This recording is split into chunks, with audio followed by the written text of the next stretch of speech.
সন্দেশখালীতে ৩ জন BJP কর্মী খুন, ১০ জনকে গ্রেফতার করল পুলিশ। শেখ শাহজাহান ঘনিষ্ঠ কাদের মোল্লা সহ পুলিশ ১০ জনকে গ্রেফতার করেছে।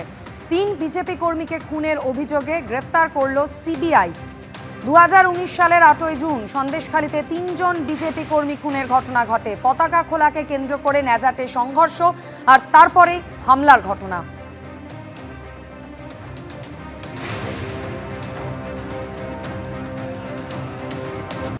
মঙ্গলবার মুখ্যমন্ত্রী শুভেন্দু অধিকারীর ডাকা প্রশাসনিক বৈঠকে আমন্ত্রণ জানানো হয়েছিল তৃণমূলের বিধায়ক সাংসদদের।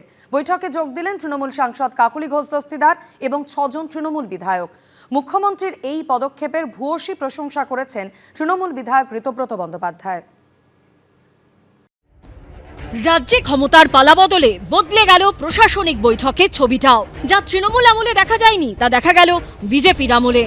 মমতা বন্দ্যোপাধ্যায়ের ডাকা প্রশাসনিক বৈঠকে কেন বিরোধী দলের জনপ্রতিনিধিদের ডাকা হয় না, এই প্রশ্ন বারবার উঠছে। এটুকু রাজনৈতিক সৌজন্য দেখাতে কোথায় বাধে তা নিয়ে প্রশ্ন উঠেছে। এই প্রেক্ষাপটে পরিবর্তনের পশ্চিমবঙ্গে দেখা গেল অভাবনীয় ছবি। মঙ্গলবার মুখ্যমন্ত্রী শুভেন্দু অধিকারীর ডাকা প্রশাসনিক বৈঠকে আমন্ত্রণ জানানো হয়েছিল তৃণমূলের বিধায়ক সাংসদদের। বৈঠকে যোগ দিলেন একজন তৃণমূল সাংসদ ও ৬ জন তৃণমূল বিধায়ক। আমরা তো ডাক পাইনি 5 বছর। আমি প্রথম দিন থেকেই বলেছিলাম প্রশাসনিক মিটিংয়ে আমরা সব এমএলএদের ডাকবো আর বিশেষ বিশেষ এমপিদের ডাকবো। মঙ্গলবার কল্যাণীতে একসঙ্গে 3টি জেলার প্রশাসনিক বৈঠক করেন মুখ্যমন্ত্রী। বৈঠকে ডাকা হয়েছিল নদিয়া, হুগলি ও উত্তর 24 পরগনার 68 জন বিধায়ককে।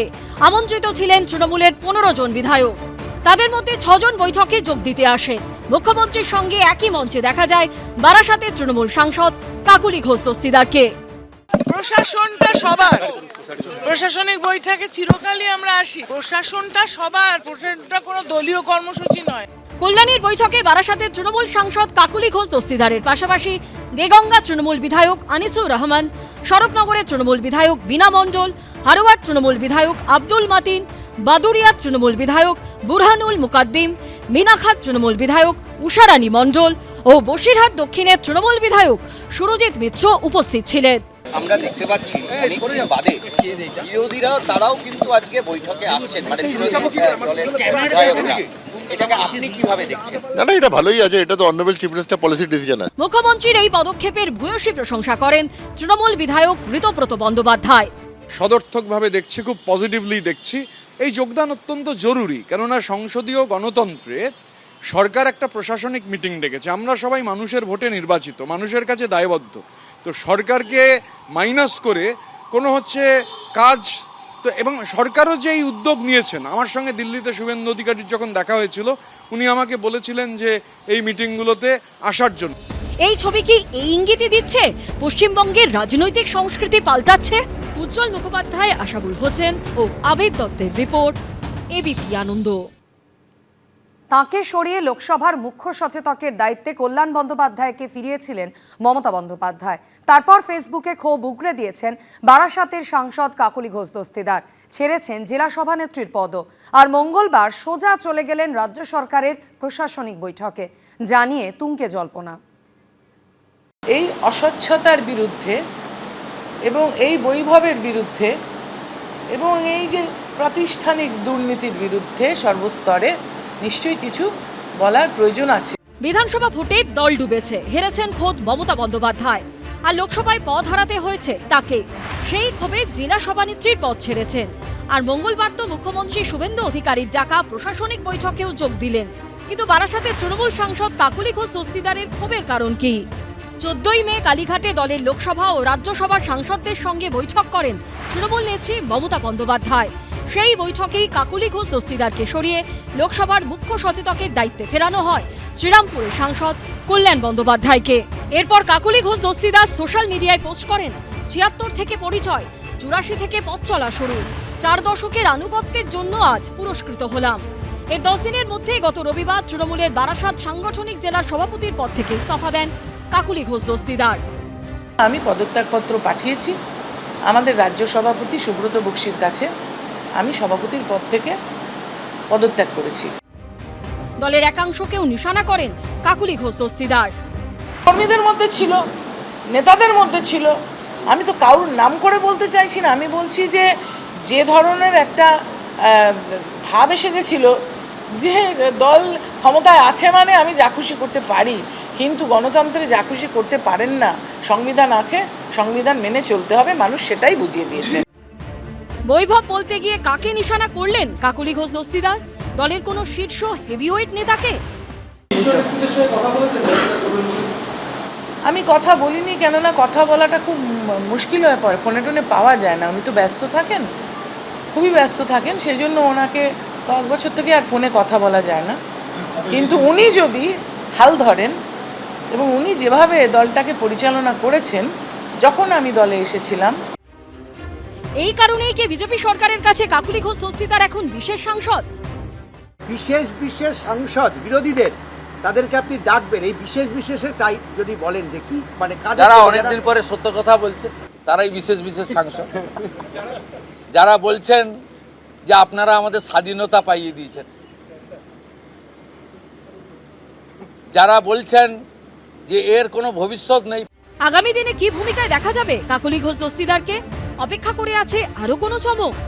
উজ্জ্বল মুখোপাধ্যায়ের রিপোর্ট, এবিপি আনন্দ।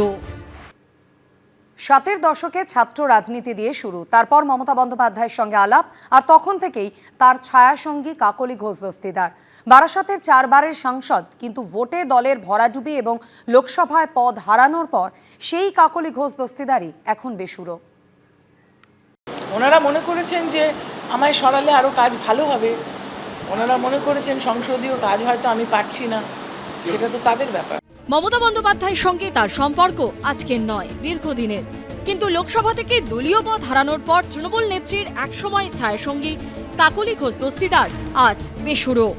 1976 সালে যোগমায়া দেবী কলেজে তখন কংগ্রেসের ছাত্র সংগঠন ছাত্র পরিষদের নেত্রী মমতা বন্দ্যোপাধ্যায়। 1979 সাল থেকে কলকাতা মেডিকেল কলেজে ছাত্র পরিষদ করেছেন কাকলি ঘোষ দস্তিদার। ছাত্র রাজনীতির সময়কাল থেকেই মমতা বন্দ্যোপাধ্যায়ের সঙ্গে তার আলাপ। দিনে দিনে যে সম্পর্ক ক্রমেই জোরদার হয়। 1984 সালে যাদবপুরে সিপিএমের সোমনাথ চট্টোপাধ্যায়কে হারিয়ে লোকসভায় যান মমতা বন্দ্যোপাধ্যায়। তখন থেকে কার্যত মমতা বন্দ্যোপাধ্যায়ের অন্যতম ছায়াসঙ্গী কাকলি। এই সম্পর্ক আরও জোরালো হয় যখন 1996 সালে যাদবপুর বিধানসভা কেন্দ্রে বুদ্ধদেব ভট্টাচার্যর বিরুদ্ধে কাকলি ঘোষ দস্তিদারকে কংগ্রেসের টিকিটে প্রার্থী করতে গুরুত্বপূর্ণ ভূমিকা পালন করেছিলেন মমতা বন্দ্যোপাধ্যায়। 1998 সালে তৈরি হয় তৃণমূল। ওই বছরেই ডায়মন্ড হারবার লোকসভা কেন্দ্রে তৃণমূলের হয়ে দাঁড়ান কাকলি ঘোষ দস্তিদার। পরের বছর হাওড়া লোকসভা কেন্দ্রে লড়েন তিনি। 2001 সালে বালিগঞ্জ বিধানসভা কেন্দ্রে তৃণমূলের টিকিটে লড়েন কাকলি ঘোষ দস্তিদার। 2005 সালের পুরো ভোটে কলকাতার 88 নম্বর ওয়ার্ডে কংগ্রেস প্রার্থী মালা রায়ের বিরুদ্ধে লড়েছিলেন তৃণমূলের কাকলি। আর 2009 থেকে টানা 4 বার বারাসাত লোকসভা কেন্দ্র থেকে জিতেছেন তিনি। অর্থাৎ 1984 থেকে 2026 আক্ষরিক অর্থেই 4 দশক ধরে মমতা বন্দ্যোপাধ্যায়ের সঙ্গে রয়েছেন তিনি। কি পরিণতি? কোনো পরিণতি না, ঠিকই তো আছে, এরকমই তো হয়। কোনো কিছু কি স্ট্যাটিক থাকে? ওঠে, নামে, পরে আবার ওঠে। এই প্রেক্ষাপটেই তৃণমূল সাংসদ কাকলি ঘোষ দস্তিদার আচমকা কেন্দ্রীয় বাহিনীর ওয়াই ক্যাটাগরির নিরাপত্তা পেতে শুরু করেছেন। তারা বললেন যে আপনার উপরে একটা হামলার আমাদের কাছে রিপোর্ট আছে, সুতরাং আপনি রাজি হয়ে যান, আমরা আপনার নিরাপত্তার ব্যবস্থা করব, সুনিশ্চিত করব। আমার এখানে 4-5 জন ছিলেন, 3 জনকে সরিয়ে নেওয়া হয়েছে। আমি এসপিকে ফোন করেছিলাম এবং উনি বলেছেন হ্যাঁ আপনার একটা রিস্ক আছে। সম্পর্ক পুরনো হোক কিংবা নতুন, রাজনীতিতে চমক বদল তিক্ততার কাছে আশা দূরে যাওয়া নতুন কিছু নয়। তাই তৃণমূলের বিপর্যয়ের পর এরকম কিছু দেখা যায় কিনা সেদিকেই এখন সবার নজর। উজ্জ্বল মুখোপাধ্যায়, আশাবুল হোসেন ও সমীরণ পালের রিপোর্ট, এবিপি আনন্দ। এবিপি আনন্দ, এগিয়ে থাকে, এগিয়ে রাখে।